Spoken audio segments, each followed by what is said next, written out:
Ayan, malapit nang matapos yung kamuting kahoy na gagawin namin na balisungsong. Kunting-kunti na lang matatapos na. Pero kunti lang siya. Hindi naman siya ganun karami. Ito.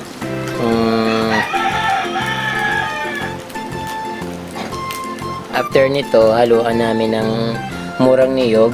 Yung after boko, o alanganin naman siyang panggata. Yun ang hinahalo namin dito para mas masarap.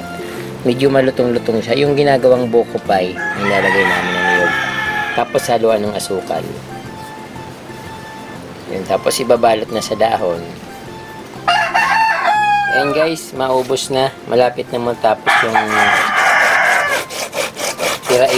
iraid ang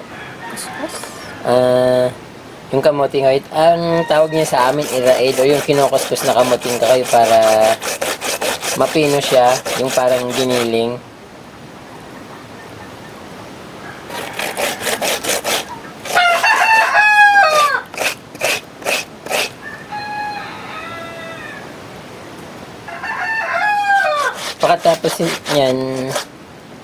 Pagkatapos i-kuskus yung kamuting kahoy, pipigaan siya para mawala yung katas niya. Yun ang first process. Second process niya para magawa ng balisungsong.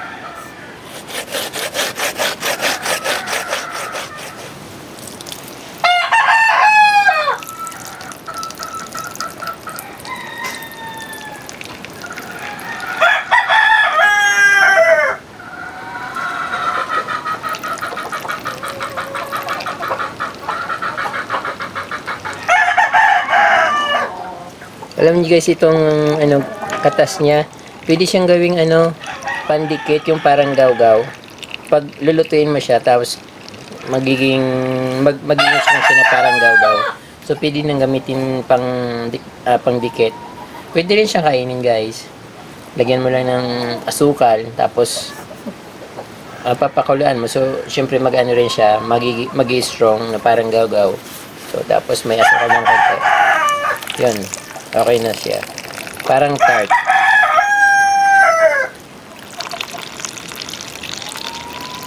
Kasaba tart ang tawag. Guys, ito na yung kamuting kahoy na giniling or kinudkod, kinayod. So napigaan na siya. Kaya ito ngayon yun.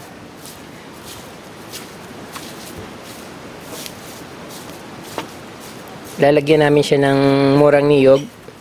Yung after boko na hindi naman panggata siya.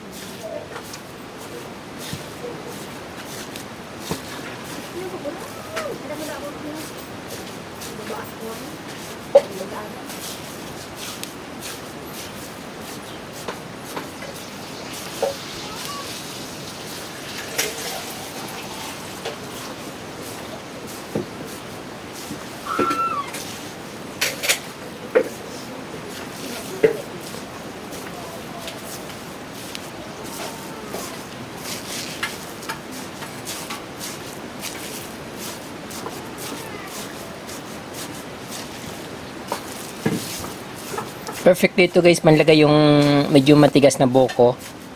Yung pagkinayod mo is parang nagiging medyo malalaki pa yung pagkinayod mo, medyo malambot ng konti. Yun, sarap-sarap nun dito. Hindi rin magandang sobrang tamis dito kasi nakakaumay. Yan.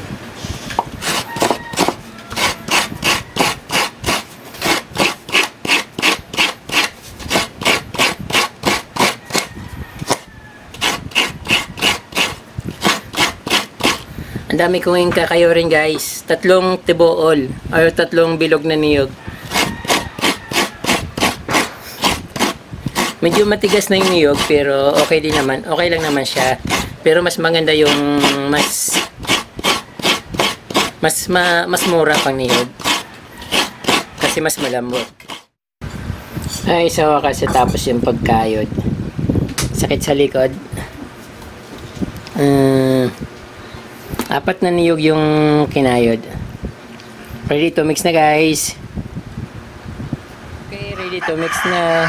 Tapos na yung kinayod na niyog at ilalagay na namin yung asukal. So, napaka-easy lang maggawa ng balisungsong, guys. Ayan, no. Imimix lang yung sugar sa kinayod na niyog at sa kinayod na kamuting kahoy. Tapos, i-mix siya hanggang sa ma-mix siya ng sa lahat hanggang sa ilalim. Para di nagmi-mix ng ginagawang tinapay. Ganun lang.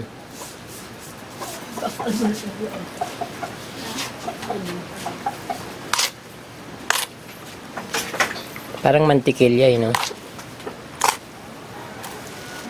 After ma-mix nito, guys, ilalagay na namin sa dahon. Pero dapat super mix na siya. Yung talagang nakamix na hindi, yung pantay-pantay na yung lasa niya. Mag-mix yung niyog saka sugar doon sa kamuting kahoy.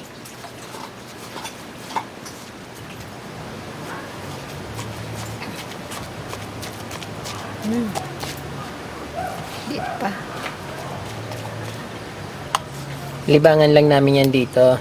Pag wala kaming magawa, pag naisipan namin gumawa ng balisungsong, suman, bibingka, ginagawa namin. Kasi ano bang gagawin namin dito sa probinsya maliban sa pagnganga? Gagawa kami ng mga kakanin. Mas pinagkakatawa namin. Pag kinain namin, nagkikwenta-kwentuhan kami sa puno ng mangga, puno ng bayabas, kung saan yung may lilim, doon kami. Kaso tag-ulan naman ngayon. Kaya sa loob lang kami ng bahay magkikwentuhan after maluto ito.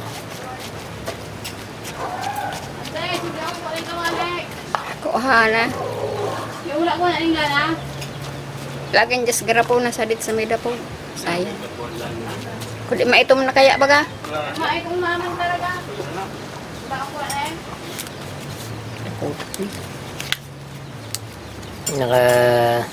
Nakadami na siya. Pirang piraso na. 2, 4, 6, 7 pa lang. Ang dami-dami nito. Baka abuti ng 100 pesos to. Tagsarampulo kami.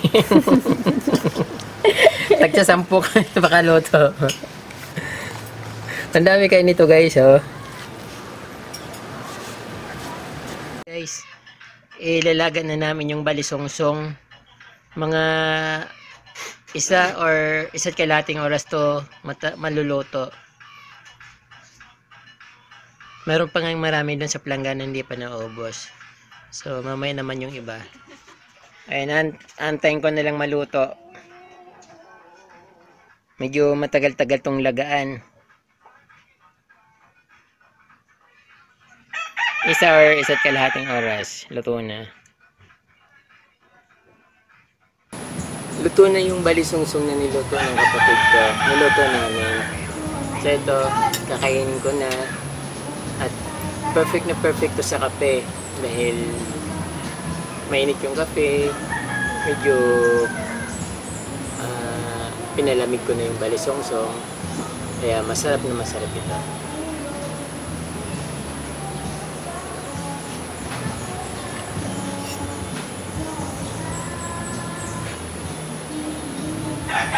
Guys, napakasarap. Hindi ko pa natitikman pero takam na ako.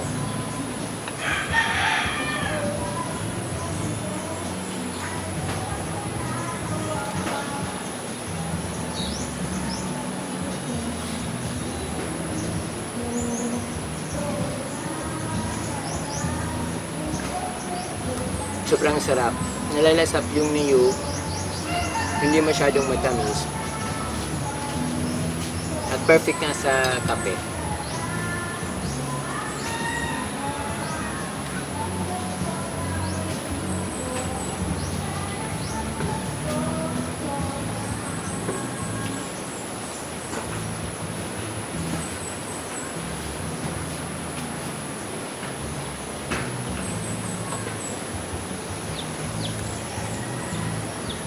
Naamoy ko pa yung dahon.